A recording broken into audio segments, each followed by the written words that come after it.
Pendant longtemps, on a cru que tu voyais rien. Lui l'a cru. Ton entourage peut-être l'a cru aussi. Et il y a des jours où toi-même, tu t'es posé la question.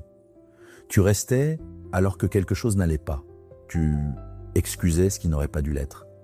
Tu accordais du temps, encore, à quelqu'un qui n'en faisait pas grand-chose. Tu laissais passer des choses que tu aurais dû relever.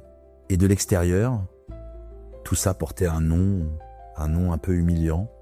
La naïveté, on a dû te le dire d'ailleurs. Tu es trop gentille, tu ne vois pas clair, tu te fais avoir. Mais il y a une vérité que personne ne soupçonnait. Et c'est celle qu'on va regarder aujourd'hui. Tu voyais tout. Chaque signal, chaque contradiction, chaque promesse non tenue, chaque petit manque. Rien ne t'échappait en réalité. Tu avais compris bien plus tôt qu'on l'imaginait. Et pourtant tu restais. C'est ça le vrai mystère.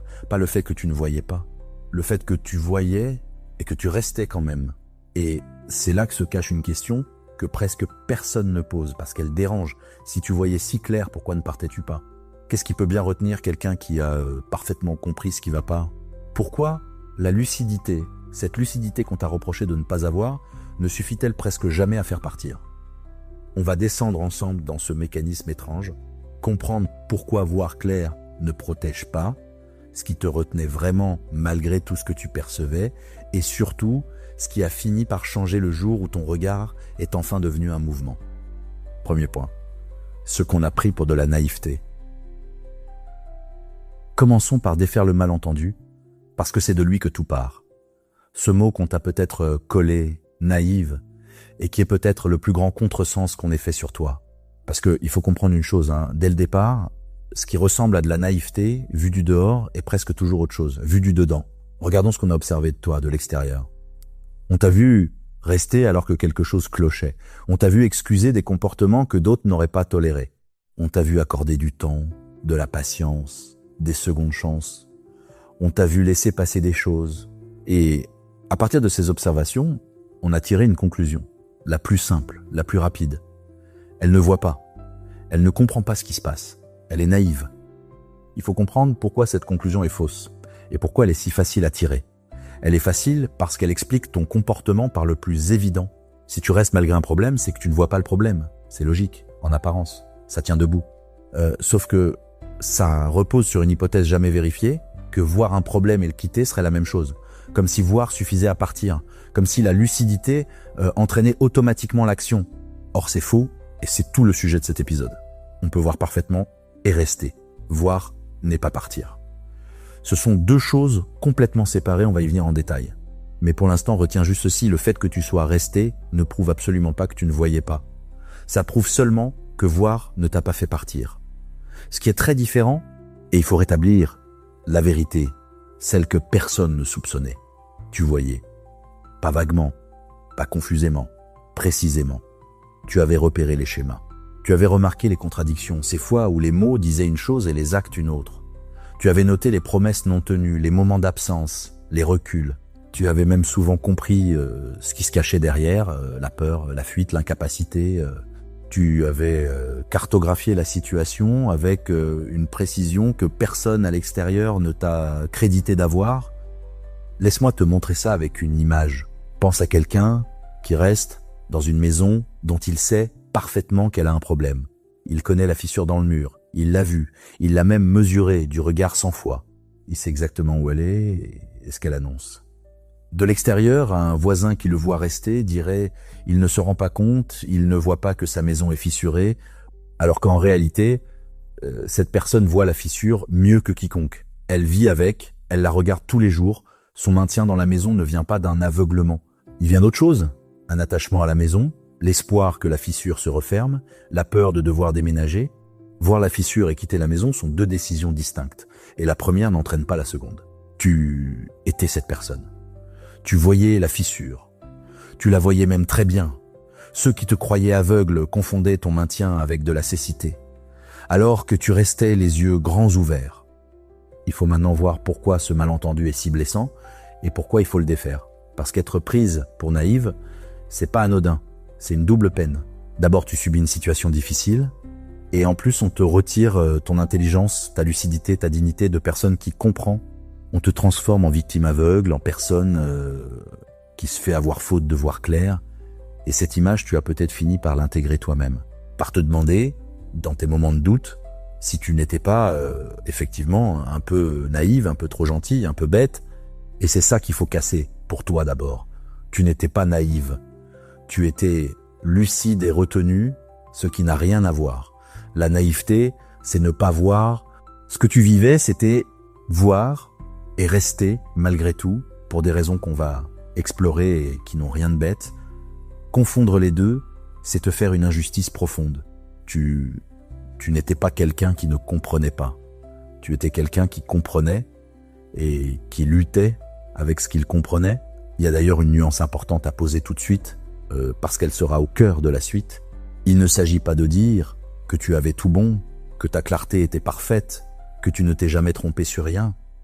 Voir clair ne veut pas dire ne jamais douter. T'as sûrement eu des moments d'incertitude, des jours où tu te demandais si t'exagérais, si tu voyais juste. C'est humain. Mais au fond, dans le calme, tu savais. L'information était là, en toi, disponible.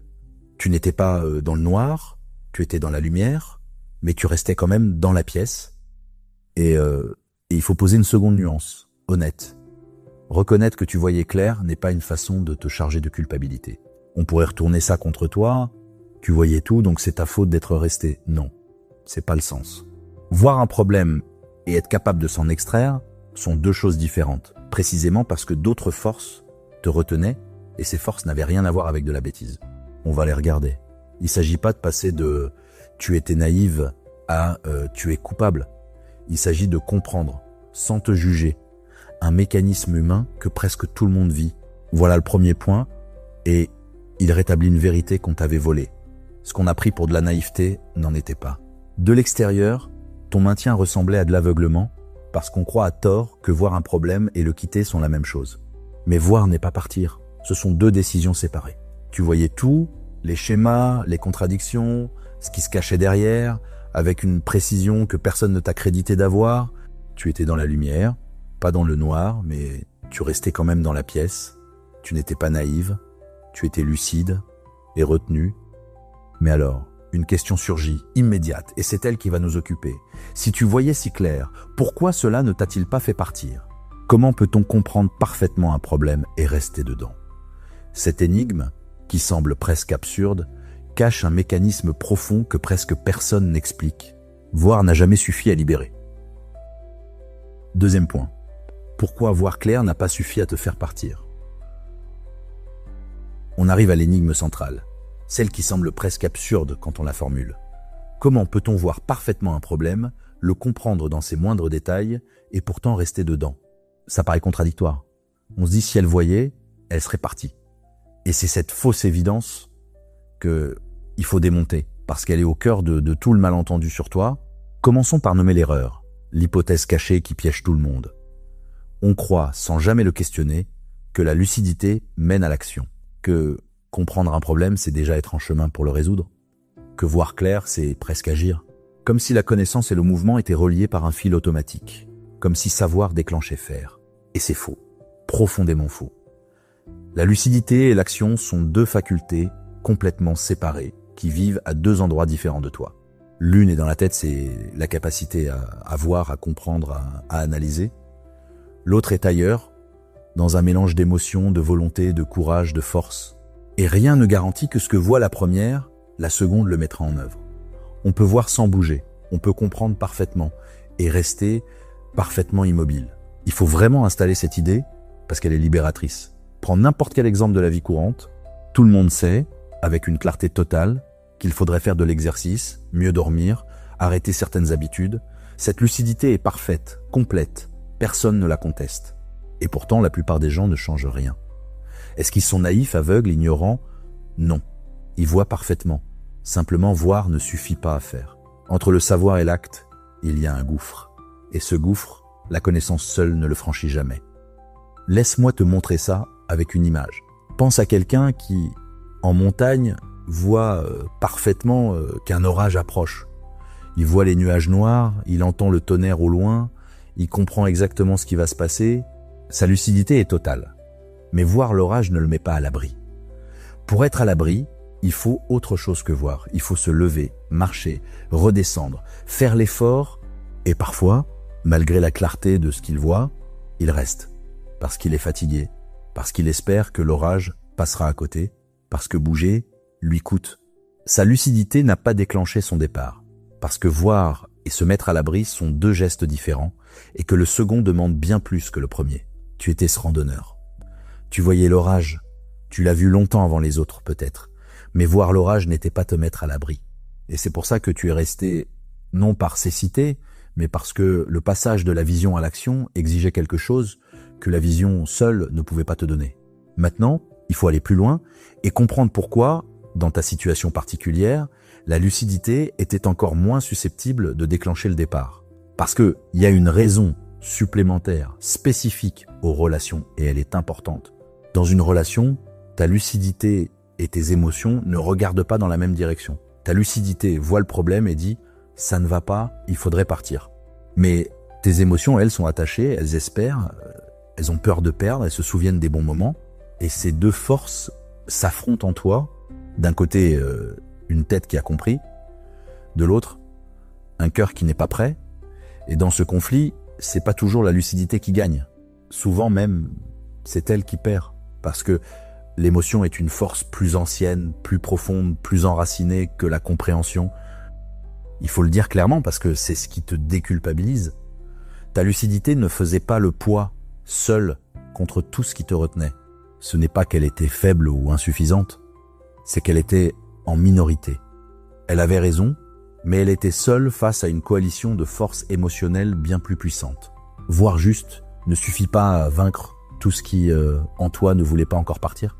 Et c'est là qu'apparaît une chose douloureuse, presque cruelle. Ta lucidité, dans cette période, ne te servait pas à te protéger. Elle te faisait souffrir davantage. Réfléchis-y. Quelqu'un qui ne voit pas, au moins ne souffre pas de voir. Mais toi, tu voyais tout et tu restais quand même. Ce qui veut dire que tu assistais, consciente, à ce qui n'allait pas. Tu voyais chaque signal, tu comprenais chaque manque et tu restais malgré tout, ta clarté ne t'épargnait rien.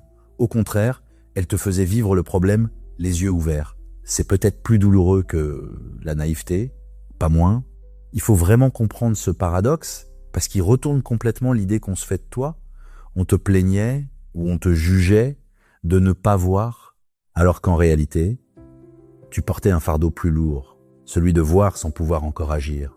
La personne naïve vit dans une illusion confortable. Toi, tu vivais dans une lucidité inconfortable.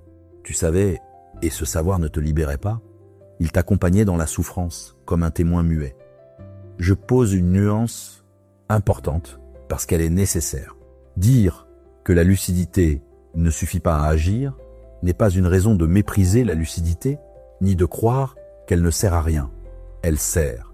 Elle est même la condition de tout ce qui suivra. On ne peut pas partir vraiment lucidement sans avoir d'abord vu. La clarté n'est pas inutile, elle est le premier pas. Simplement, elle n'est pas le dernier. Elle prépare le départ, elle ne le déclenche pas seule. Il faudra qu'une autre force la rejoigne pour que le mouvement se produise, on y viendra. Mais sans la lucidité initiale, ce mouvement n'aurait même pas de direction et une seconde nuance essentielle pour ne pas te charger.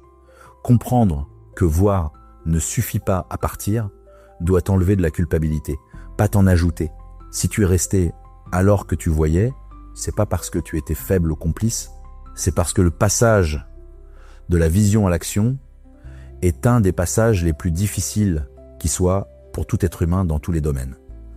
Tu n'as pas échoué à faire une chose facile.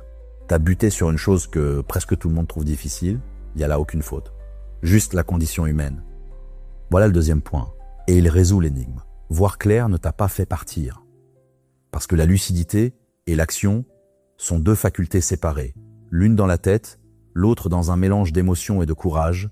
Et rien ne relie automatiquement la première à la seconde. Comme celui qui voit l'orage sans se mettre à l'abri, tu voyais sans pouvoir encore bouger. Et dans une relation, ta lucidité était en minorité, seule face à une coalition d'émotions plus puissantes qu'elle. Loin de te protéger, ta clarté te faisait même souffrir davantage. car tu vivais le problème les yeux ouverts. C'était pas de la faiblesse, c'était l'un des passages les plus difficiles qui soient, mais cela soulève aussitôt la vraie question. Si ce n'est pas la cécité qui te retenait, qu'est-ce que c'était? Quelles étaient précisément ces forces plus puissantes que ta lucidité, qui te gardaient là malgré tout ce que tu voyais? Il faut les nommer une à une, parce que les reconnaître, c'est commencer à s'en libérer. Troisième point, ce qui te retenait malgré tout ce que tu voyais. On a établi que ce n'est pas la cécité qui te gardait là. Il faut donc nommer ce qui te retenait vraiment. Parce que si c'était pas l'ignorance, c'était forcément autre chose, des forces réelles, puissantes, capables de tenir tête à ta lucidité et de gagner contre elles. Et il faut les regarder une à une, sans jugement, parce que les nommer, c'est déjà commencer à leur retirer leur pouvoir. La première force, la plus tenace, c'est l'espoir. Il faut comprendre à quel point l'espoir est puissant et à quel point il peut se retourner contre toi. L'espoir, en soi, est une belle chose. Mais dans une situation qui te fait du mal, il devient un piège redoutable parce qu'il ne nie pas ce que tu vois, il fait quelque chose de plus subtil, il te dit oui, tu vois bien le problème, mais peut-être que ça va changer, peut-être qu'il va comprendre, peut-être que demain sera différent. L'espoir ne s'attaque pas à ta lucidité, il la contourne, il admet le présent et il mise sur un futur meilleur. Et c'est exactement ce qui le rend si difficile à combattre. Tu peux voir clairement le problème et espérer quand même qu'il se résolve. Les deux coexistent sans se contredire. Ta lucidité regarde ce qui est, ton espoir regarde ce qui pourrait être, et tant qu'il reste une once de peut-être, l'espoir te souffle qu'il serait dommage de partir maintenant, juste avant que ça change. Alors tu restes, encore un peu, pour voir, et cet encore un peu se répète indéfiniment, parce que le peut-être ne meurt jamais complètement. Laisse-moi te montrer comment l'espoir te maintient, avec une image. Pense à quelqu'un qui attend un bus qui vient pas. Au début, il est logique d'attendre, le bus va sûrement arriver. 5 minutes passent, 10 minutes. À chaque instant, il se dit, il va arriver, ce serait bête de partir maintenant, juste avant qu'il arrive, après avoir déjà attendu tout ce temps. Et cette pensée, il va arriver et le garde à l'arrêt bien après l'heure où il aurait dû renoncer. C'est pas qu'il voit pas que le bus est en retard. Il le voit parfaitement. Mais l'espoir qu'il arrive à la minute suivante le cloue sur place. Plus il a attendu, plus il lui est difficile de partir, parce que partir reviendrait à admettre que toute l'attente était vaine. C'est exactement ce que l'espoir te faisait. Il te maintenait à l'arrêt, à guetter un changement qui ne venait pas, en te répétant qu'il serait dommage de renoncer juste avant qu'il se produise. Ce qui nous amène à la deuxième force, intimement liée à la première, l'investissement déjà fait. Il faut comprendre ce mécanisme, parce qu'il est puissant et sournois. Quand tu as déjà donné énormément à quelque chose, du temps, de l'énergie, de l'amour, des années parfois, il devient très difficile de partir. Pourquoi? Parce que partir donnerait l'impression que tout ça a été perdu pour rien. Et cette idée que tout aurait été gaspillé est presque insupportable. Alors, pour ne pas avoir à l'affronter, tu restes. Tu continues d'investir dans l'espoir de rentabiliser ce que tu as déjà mis, comme le voyageur qui a trop attendu le bus pour partir maintenant. Mais regarde le piège, il est terrible. Plus tu restes longtemps, plus tu investis, et plus il devient difficile de partir parce que tu as encore plus à perdre. Chaque jour de plus augmente la somme que tu as engagée, et donc le coût émotionnel d'un départ, ce qui devait te retenir un peu, finit par te retenir de plus en plus. L'investissement passé, au lieu de te libérer, t'enchaîne davantage à mesure qu'il grandit.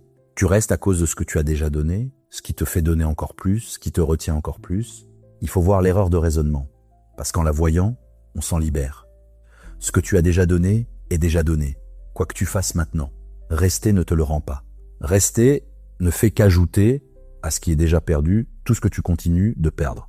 La vraie question n'est jamais combien j'ai déjà investi, c'est est-ce que ce que j'investis maintenant vaut la peine. Mais l'émotion ne raisonne pas comme ça. Elle refuse d'acter la perte, alors elle la prolonge. La troisième force, c'est la peur du vide. Et il faut la comprendre parce que elle est souvent la plus décisive. Partir, c'est pas seulement quitter le problème, c'est aussi se retrouver face à l'inconnu, face au vide, face à la solitude.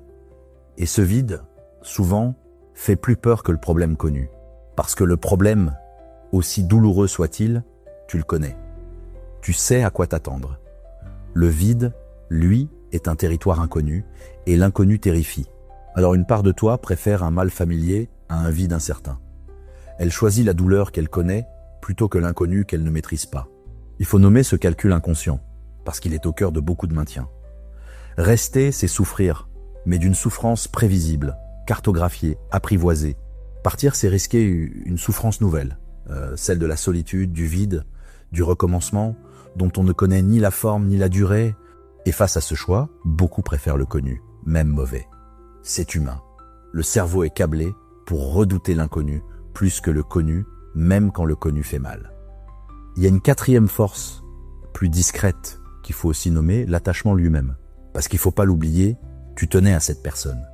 Voir clair ne supprime pas l'attachement. Tu pouvais parfaitement voir tous les problèmes et continuer d'éprouver quelque chose. Et cet attachement réel, sincère, était une force qui te retenait indépendamment de ta lucidité. On ne quitte pas quelqu'un à qui l'on tient simplement parce qu'on a compris que ça ne va pas. Le lien affectif a sa propre logique, qui n'obéit pas à la raison. Tu pouvais savoir qu'il fallait partir et ne pas avoir envie de partir, parce que partir voulait dire renoncer à quelqu'un que t'aimais encore. Maintenant, il faut voir quelque chose d'important sur ces 4 forces. Aucune d'elles n'est de la bêtise. Regarde-les, l'espoir, l'attachement au temps investi, la peur du vide, le lien affectif, ce sont des mécanismes humains, universels, profonds, que tout le monde connaît. Il n'y a rien de naïf là-dedans. C'est des forces normales qui agissent en chacun de nous. Ce qui veut dire que si tu es resté, c'est pas par faiblesse de caractère, c'est parce que tu étais soumise, comme tout le monde, à des forces plus puissantes que la simple lucidité. Je pose une nuance importante, parce qu'elle est nécessaire. Nommer ces forces n'est pas te dire que tu aurais dû les vaincre plus vite, ni te reprocher de leur avoir cédé. Ces forces sont puissantes précisément parce qu'elles sont normales. Leur résister demande du temps, de la maturation, un cheminement. On ne décide pas, du jour au lendemain, de cesser d'espérer, de ne plus avoir peur du vide, de ne plus être attaché. Ça se travaille, lentement. Le fait que tu leur aies cédé un temps ne dit rien de mal sur toi. Ça dit seulement que tu es humaine, traversée par les mêmes forces que tous les humains. Et une seconde nuance. Reconnaître ces forces ne veut pas dire qu'elles ont toujours tort, ni qu'il faut toujours partir. Parfois, l'espoir est justifié, parfois, une relation vaut la peine qu'on lui laisse du temps, parfois, rester est le bon choix. Ces forces ne sont pas des ennemis en soi. Elles deviennent un piège seulement quand elles te maintiennent, contre ta propre lucidité, dans une situation qui te détruit. Le problème n'est pas d'espérer ou d'être attaché. Le problème, c'est quand ces forces te font rester alors que tout en toi sait qu'il faudrait partir. Voilà le 3e point. Et il nomme enfin ce qui te retenait. Ce n'était pas la cécité, mais 4 forces bien réelles, plus puissantes que ta lucidité. L'espoir, qui ne nie pas le problème mais parie sur un futur meilleur, et te cloue à l'arrêt comme on attend un bus qui ne vient pas. L'investissement déjà fait, qui t'enchaîne d'autant plus que tu as donné, par refus d'acter la perte, la peur du vide, qui te fait préférer une douleur connue à un inconnu incertain. Et l'attachement lui-même, qui ne disparaît pas parce qu'on a compris. Aucune de ces forces n'est de la bêtise. Ce sont des mécanismes humains universels. Tu n'es pas resté par faiblesse, mais parce que tu étais humaine. Mais il y a une chose que tu faisais, en plus de rester, et qui a nourri le malentendu sur toi. Tu ne montrais pas tout ce que tu voyais. Tu laissais croire, par ton silence, que tu ne percevais pas. Et il faut comprendre pourquoi tu faisais ça, et surtout ce que ce silence te coûtait vraiment. 4e point. Pourquoi tu laissais croire que tu ne voyais pas? On a compris ce qui te retenait. Il faut maintenant regarder quelque chose de plus subtil et qui a directement nourri le malentendu sur toi. Non seulement tu restais, mais tu montrais pas tout ce que tu voyais. Tu gardais pour toi une grande partie de ce que tu avais compris. Et ce silence, cette retenue, a fait croire à tout le monde, et à lui en premier, que tu ne percevais pas. Il faut comprendre pourquoi tu faisais ça. Parce que c'était ni de la lâcheté ni de la bêtise, et surtout, il faut voir ce que ça te coûtait. Commençons par le constat. Tu voyais les choses, mais tu ne les disais pas toutes. Tu remarquais un manque, et tu te taisais. Tu percevais une contradiction, et tu ne la relevais pas. Tu comprenais parfaitement ce qui se passait, et tu gardais ce savoir à l'intérieur, sans le poser sur la table. De l'extérieur, ce silence ressemblait à de l'ignorance. Si elle ne dit rien, c'est qu'elle ne voit rien. Alors qu'en réalité, tu voyais et tu choisissais, consciemment ou non, de ne pas le montrer. Il faut comprendre les raisons de ce silence, parce qu'elles sont plus profondes qu'il n'y paraît, et il y en a plusieurs. La première raison, c'est la peur du conflit. Dire ce que tu vois, c'est ouvrir une confrontation. C'est risquer une dispute, une tension, une crise. Et si tu redoutes le conflit, si chaque affrontement te coûte cher, alors tu préfères te taire pour maintenir la paix. Tu avales ce que tu vois pour éviter l'orage que sa formulation déclencherait. Le silence devient une façon d'acheter le calme, en payant avec ta propre vérité. La deuxième raison, plus douloureuse, c'est la peur de ce que tu déclencherais en parlant. Parce qu'au fond, une part de toi savait que dire tout ce que tu voyais reviendrait à pousser vers la fin. Nommer clairement le problème, c'est le rendre officiel, c'est le sortir de l'ombre où il pouvait encore être ignoré. Tant que tu le dis pas, il reste flou, gérable, on peut faire comme si. Le dire, c'est acter. Et acter, c'est se rapprocher du départ que t'es pas encore prête à faire. Ton silence protégeait donc, paradoxalement, la relation que ta lucidité condamnait. Tu te taisais pour ne pas déclencher la fin. La troisième raison, c'est l'espoir. Encore lui. Tant que tu ne mettais pas des mots sur le problème, tu pouvais continuer d'espérer qu'il se résolve tout seul, sans confrontation. Le dire, c'était admettre qu'il ne se résoudrait pas de lui-même, qu'il fallait intervenir. Ton silence entretenait la fiction que peut-être, avec le temps, sans avoir à en parler, les choses s'arrangeraient. Parler, c'était renoncer à cette fiction. Laisse-moi te montrer ce mécanisme avec une image. Pense à quelqu'un qui remarque une petite fissure dans un barrage. Il la voit, il sait ce qu'elle annonce, mais il ne dit rien. Parce que le dire déclencherait l'alarme, l'évacuation, la panique, la fin de la tranquillité. Alors il se tait, en espérant que la fissure ne s'agrandira pas, que le barrage tiendra, qu'il n'aura pas à provoquer tout ce bouleversement. Son silence ne vient pas de l'aveuglement, il voit la fissure mieux que quiconque, il vient de la peur de ce que dire déclencherait. Mais pendant qu'il se tait, la fissure, elle, continue de s'agrandir. Tu étais cette personne. Tu voyais la fissure. Ton silence n'était pas de la cécité, c'était la peur de déclencher. En parlant, tout ce que la parole aurait mis en route.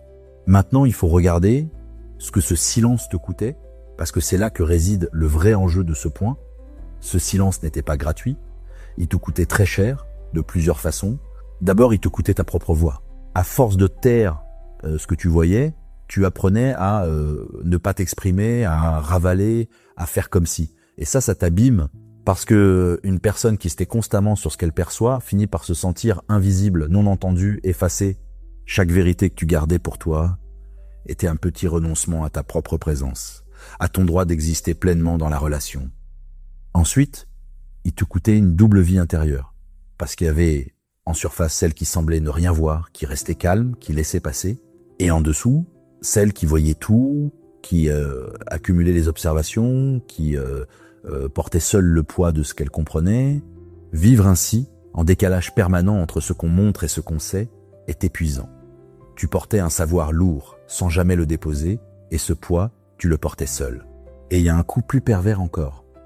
En te taisant, tu privais l'autre d'une information, et tu te privais toi-même d'une réponse. Parce que si tu avais dit ce que tu voyais, sa réaction t'aurait renseigné. Un homme qui, face à ta vérité clairement posée, l'accueille, s'ajuste, prend au sérieux, te dit quelque chose. Un homme qui la balaie, se braque, minimise, te dit autre chose. En te taisant, tu te privais de ce test. Tu restais dans le flou, alors qu'une parole claire t'aurait donné une réponse claire. Ton silence te maintenait dans l'incertitude que tu redoutais tant. Il faut voir aussi comment ce silence a nourri le malentendu et t'a en quelque sorte piégé. Parce que, en ne montrant pas ce que tu voyais, tu as laissé s'installer l'image de quelqu'un qui ne voit pas. Lui a pu croire que tu ne comprenais pas. Ton entourage a pu te croire naïve. Et toi-même, à force de te taire, tu as peut-être fini par douter de ta propre clarté. Le silence a construit autour de toi une fausse image, celle de la naïve, alors que tu étais la plus lucide de tous. Tu as été trahi par ta propre discrétion. Je pose une nuance importante parce qu'elle est nécessaire. Se taire n'était pas une faute et il ne s'agit pas de te reprocher ton silence. Il y a des situations où se taire est sage, où toutes les vérités ne sont pas bonnes à jeter dans un conflit, où le silence protège. La retenue n'est pas un défaut en soi. Le problème n'est pas d'avoir gardé certaines choses pour toi. Le problème, c'est quand le silence devient systématique, quand il te fait disparaître, quand il te prive de ta voix et te maintient dans une situation qui te fait du mal. Il y a une différence entre choisir son moment pour parler, ce qui est sain, et s'effacer complètement par peur, ce qui te détruit lentement. Et une seconde nuance, importante. Comprendre que ton silence t'a coûté ne veut pas dire que parler aurait tout réglé. Peut-être que même si tu avais tout dit, rien n'aurait changé de son côté. On ne peut pas savoir. Le but n'est pas de te faire regretter de ne pas avoir parlé comme si c'était la solution que tu as ratée. Le but, c'est de comprendre ce que ce silence te faisait à toi pour ne plus le reproduire. La leçon n'est pas tu aurais dû parler pour le changer lui. C'est ta voix a de la valeur et la terre te coûte quelque chose, quelle que soit la réaction de l'autre. Voilà le 4e point. Tu ne montrais pas tout ce que tu voyais et ce silence a nourri l'image de quelqu'un qui ne voit pas. Mais il venait de la peur du conflit, de la peur de déclencher la fin en nommant le problème et de l'espoir qu'il se résolve sans confrontation. Comme celui qui voit la fissure du barrage mais se tait pour ne pas provoquer l'alarme, ton silence n'était pas de la cécité. Seulement il te coûtait cher, ta propre voix, une double vie intérieure épuisante et la réponse claire qu'une parole claire t'aurait donnée. Tu as été trahi par ta propre discrétion qui t'a fait passer pour naïve alors que tu étais la plus lucide. Mais un jour, quelque chose a changé. Un jour, ta lucidité a cessé d'être un savoir que tu portais en silence pour devenir enfin un mouvement.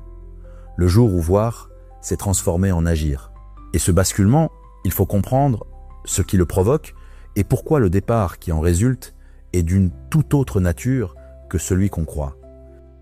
5e point. Le moment où la lucidité est enfin devenue une force. On arrive au basculement. Ce moment que tout le reste préparait, le jour où ta lucidité, qui n'était jusque-là qu'un savoir porté en silence, un témoin muet de ta souffrance, s'est enfin transformé en mouvement. Le jour où voir est devenu partir. Et il faut comprendre ce qui provoque ce basculement parce que il ressemble pas du tout à ce qu'on imagine. Commençons par écarter la fausse image. On se représente toujours ce moment comme un déclic, une révélation soudaine. Un matin où l'on ouvrirait les yeux, où l'on comprendrait enfin, où tout deviendrait clair d'un coup. Comme si le départ venait d'une prise de conscience brutale. Mais dans ton cas, ça pouvait pas être ça, et pour une raison simple, t'avais déjà compris. La lucidité, tu l'avais depuis longtemps. Le déclic de la compréhension avait eu lieu, il y a des mois peut-être. Donc ce qui a changé, c'était pas ta vision, c'était autre chose. Alors qu'est-ce qui a changé exactement? Il faut le comprendre précisément. C'est pas que t'as vu quelque chose de nouveau, c'est que les forces qui te retenaient ont fini par s'épuiser. Souviens-toi, ta lucidité était en minorité, seule face à l'espoir, à l'attachement, à la peur du vide.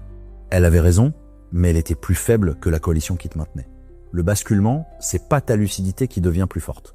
C'est les forces adverses qui faiblissent, l'une après l'autre, jusqu'à ce que l'équilibre s'inverse. Il faut regarder comment ces forces s'épuisent, parce que c'est un processus lent, pas un éclair. L'espoir s'épuise d'abord.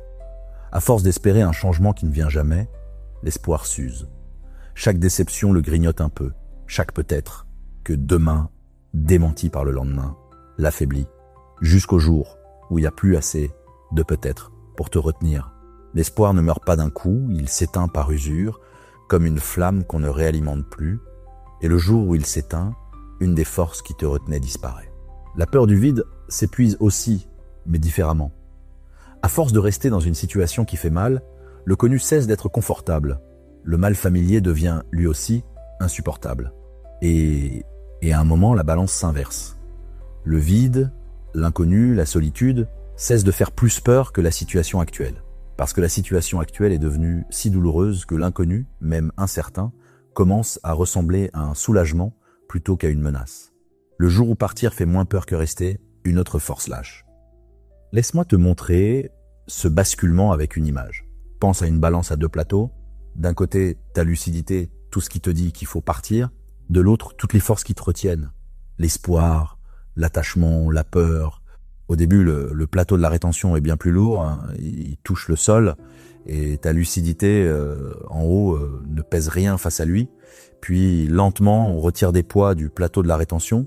Un peu d'espoir en moins. Un peu de peur en moins. Le plateau remonte, doucement. Et un jour, sans grand bruit, l'équilibre bascule. Ta lucidité, qui n'a pas changé de poids, se retrouve soudain la plus lourde, simplement parce que l'autre plateau s'est vidé. Ce n'est pas elle qui a grossi. C'est l'autre côté qui s'est allégé. C'est exactement ce qui s'est passé en toi. Ta lucidité était la même depuis le début. Ce qui a changé, c'est que tout ce qui la contrebalançait s'est épuisé jusqu'à ce que, enfin, elle l'emporte. Le départ n'est pas venu d'une nouvelle vision. Il est venu du moment où l'ancienne vision, enfin, a cessé d'être retenue par le reste. Et il faut comprendre pourquoi ce départ-là, ce départ mûri, est d'une nature complètement différente de celui qu'on imagine. Parce que il y a deux façons très différentes de partir et elles n'ont rien à voir. Il y a le départ blessé, celui qu'on fait dans un moment de colère, sous le coup d'une dispute, d'une douleur trop vive. C'est un départ réactif. Il répond à un événement, à une émotion. Et parce qu'il est réactif, il est fragile, on peut le regretter dès que la colère retombe. On peut revenir dès que l'autre fait un geste.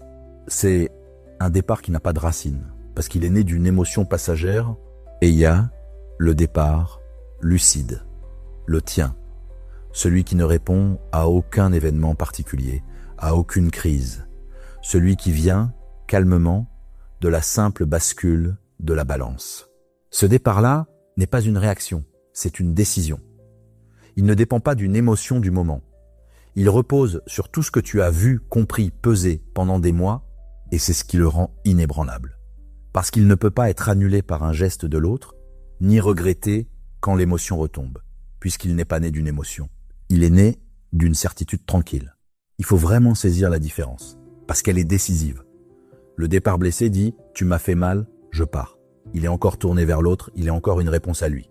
Le départ lucide dit « j'ai vu, j'ai compris, j'ai choisi ». Il est tourné vers toi, vers ta décision, vers ta clarté. L'un est le dernier acte de la relation. L'autre est le premier acte de ta liberté. Et c'est pour ça que le départ lucide ne se rejoue pas, ne se négocie pas, ne se regrette pas, parce qu'il n'était pas une émotion, il était une conclusion. Il faut aussi voir ce que ce basculement révèle sur toi, et qui est précieux. Le jour où tu es parti ainsi, calmement, lucidement, tu as prouvé quelque chose. Que ta lucidité n'était pas vaine, qu'elle avait fini par produire son effet. Une fois que les forces qui l'empêchaient d'agir avaient cédé. Ta clarté n'était pas inutile pendant tout ce temps, où elle ne te faisait pas partir. Elle travaillait, en silence, elle usait l'espoir, elle préparait le terrain, et le jour venu, c'est elle qui a guidé le mouvement. Le départ lucide est l'aboutissement de tout ce que tu voyais, enfin devenu force. Je pose une nuance importante parce qu'elle est nécessaire. Ce basculement ne se commande pas, et il ne faut pas te reprocher qu'il ne soit pas venu plus tôt. On ne décide pas d'épuiser son espoir, de vaincre sa peur du vide par un simple acte de volonté. Ce processus a son propre rythme, qui n'est celui de personne d'autre. Certains le vivent en quelques semaines, d'autres en quelques années. Il n'y a pas de bon délai. Le fait qu'il te faille du temps ne dit rien de ta faiblesse, ça dit seulement que les forces qui te retenaient étaient fortes et qu'il a fallu du temps pour qu'elles s'usent. Chacun part quand sa balance bascule, et la balance de chacun est différente. Et une seconde nuance, le départ lucide n'est pas forcément un départ froid ou sans douleur. Tu as pu partir calmement, en décision, et souffrir quand même. La clarté du départ n'annule pas le chagrin. On peut être absolument sûr de son choix et pleurer ce qu'on quitte. Ces deux choses coexistent. Partir lucidement, c'est pas partir sans émotion, c'est partir sans que l'émotion commande le geste. Le chagrin peut être là, mais il est plus aux commandes. C'est ça, la différence. Voilà le 5e point, et c'est le basculement. Ta lucidité n'a pas changé le jour où tu es parti, elle était la même depuis longtemps. Ce qui a changé, c'est que les forces qui la retenaient, l'espoir, la peur du vide, se sont épuisées jusqu'à ce que la balance s'inverse. C'est pas ta clarté qui a grossi, c'est l'autre plateau qui s'est vidé. Et le départ qui en résulte est d'une toute autre nature que le départ blessé, réactif et fragile. C'est un départ lucide, une décision et non une réaction, inébranlable parce qu'il ne repose pas sur une émotion passagère, mais sur une certitude mûrie. Le premier acte de ta liberté et non le dernier acte de la relation, mais il reste une dernière chose à comprendre, et elle est pour toi, entièrement. Parce que cette lucidité qui a fini par te libérer n'était pas seulement l'outil de ce départ, elle est devenue quelque chose que tu gardes désormais. Une protection, une clarté qui, une fois éveillée, ne se laissera plus jamais endormir. Et c'est ça ta vraie victoire, bien plus que le choc qu'il a pu ressentir. 6e point, ce que ta clarté révèle et pourquoi elle te protège désormais. On arrive au terme et il faut retourner le regard une dernière fois vers toi. Parce que jusqu'ici, on a parlé de ce que tu voyais, de ce qui te retenait, de la façon dont tu es enfin parti, mais il reste à comprendre ce que tout ce parcours t'a laissé, ce que tu emportes avec toi. Et c'est là que se trouve ta vraie victoire, bien plus que dans le choc qu'il a pu ressentir en réalisant qui tu étais. Commençons par ce choc, justement, pour le remettre à sa place. Oui, il est possible qu'à un moment, il réalise que tu n'as jamais été naïve. Qu'il comprenne, tardivement, que tu avais tout vu, tout compris, et que tu es parti quand même, lucidement. Et c'est vrai que cette prise de conscience est difficile pour lui, on en a parlé, mais il faut être clair sur une chose, ce choc, c'est pas ta récompense. C'est pas le but. Si t'attends ce moment, si t'espères qu'il réalise enfin, alors t'es encore tourné vers lui, encore en train de guetter un effet sur lui. Et ça, c'est te maintenir dans son orbite. Ta vraie victoire est ailleurs. Elle est en toi, dans ce que cette épreuve t'a appris et que tu gardes pour toujours. Et pour le comprendre, il faut voir ce que ta lucidité est devenue. Pendant toute cette histoire, ta clarté a été mise à l'épreuve. Elle a été niée par les autres qui te croyaient naïve. Elle a été impuissante un temps, incapable de te faire partir. Elle t'a fait souffrir en te faisant voir ce que tu ne pouvais pas encore quitter. Mais à travers tout ça, elle a survécu. Elle ne s'est pas éteinte. Et à la fin, c'est elle qui t'a guidé dehors. Ce qui veut dire qu'elle a fait ses preuves, elle a démontré dans les conditions les plus dures qu'elle était fiable, qu'elle voyait juste, qu'on pouvait lui faire confiance, et c'est ça, ce que tu emportes. Une lucidité qui a fait ses preuves, qui ne se laissera plus jamais faire taire aussi facilement. Il faut comprendre pourquoi c'est une transformation définitive, et pas juste une leçon passagère. Parce qu'il y a des choses qu'on ne peut pas désapprendre. Une fois que tu as vu comment un certain schéma fonctionne, une fois que tu l'as vécu de l'intérieur, les yeux ouverts, tu le reconnaîtras instantanément la prochaine fois. Tu as acquis une forme de vision que rien ne peut te retirer. Là où avant tu aurais mis des mois à comprendre, tu comprendras désormais en quelques instants, parce que tu as déjà cartographié le terrain. Laisse-moi te montrer ça avec une image. Pense à quelqu'un qui, après avoir été malade une fois, développe des anticorps. Son corps a appris à reconnaître la menace. La prochaine fois qu'elle se présente, il n'a plus besoin de la découvrir lentement, de la subir pendant des jours avant de réagir. Il la reconnaît immédiatement et il se défend aussitôt. La maladie l'a fait souffrir, oui, mais elle lui a laissé quelque chose de précieux, une protection qui n'existait pas avant. Ta lucidité après cette épreuve, c'est cet anticorps. Tu as été exposé, tu as souffert, mais tu as développé une reconnaissance qui te protégera désormais. Ce qui, autrefois, aurait pu t'atteindre en profondeur, tu le repéreras maintenant de loin. C'est ça ta vraie victoire. Pas d'avoir fait souffrir quelqu'un, d'être devenu quelqu'un qu'on ne pourra plus tromper de la même façon. Et il faut voir la différence entre les deux lucidités, celle d'avant et celle de maintenant. Avant, tu avais une lucidité passive.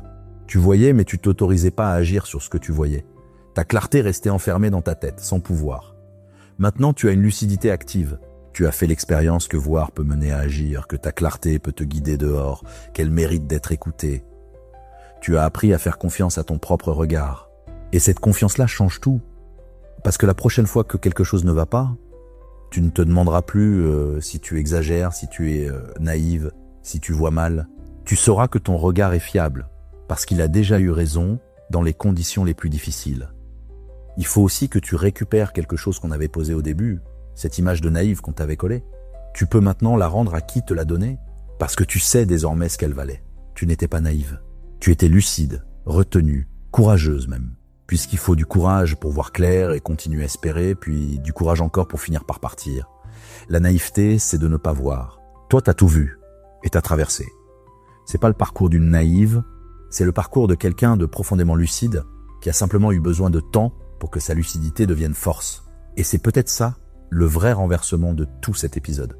On croyait que le sujet, c'était le choc qu'il ressentirait en découvrant qui tu étais. Mais le vrai sujet, c'était ta propre découverte de qui tu es. Le moment où tu réalises, toi, que tu n'as jamais été naïve, que tu voyais juste depuis le début, que ton regard était fiable, même quand personne ne le créditait.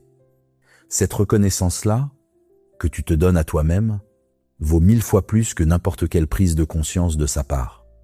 Je pose une nuance importante, parce qu'elle est nécessaire.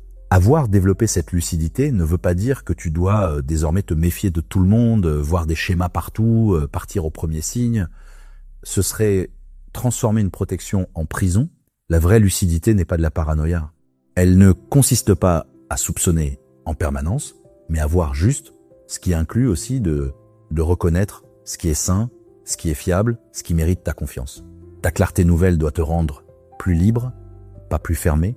Elle doit te permettre de t'ouvrir en sécurité, parce que tu sais que tu repéreras ce qui ne va pas, et non te faire fuir tout lien par peur de te tromper encore. Et une seconde nuance, pour finir avec justesse. Cette lucidité ne te rend pas invulnérable, et il ne faut pas croire que tu ne souffriras plus jamais, que tu ne te tromperas plus jamais. Ça arrivera sans doute, parce que c'est humain, et parce que aucun regard n'est parfait, mais tu ne repartiras plus jamais de zéro. Tu as un socle, maintenant, une expérience qui te sert de référence. Et même si tu te trompes encore un jour, tu te tromperas moins longtemps, tu verras plus vite, tu réagiras plus tôt. C'est pas une armure qui te rend intouchable. C'est une boussole qui désormais ne se perd plus aussi facilement. Alors voici ce que je voudrais te laisser. Au terme de tout ce chemin, on t'a cru naïve. Tu ne l'as jamais été. Tu voyais tout depuis le début.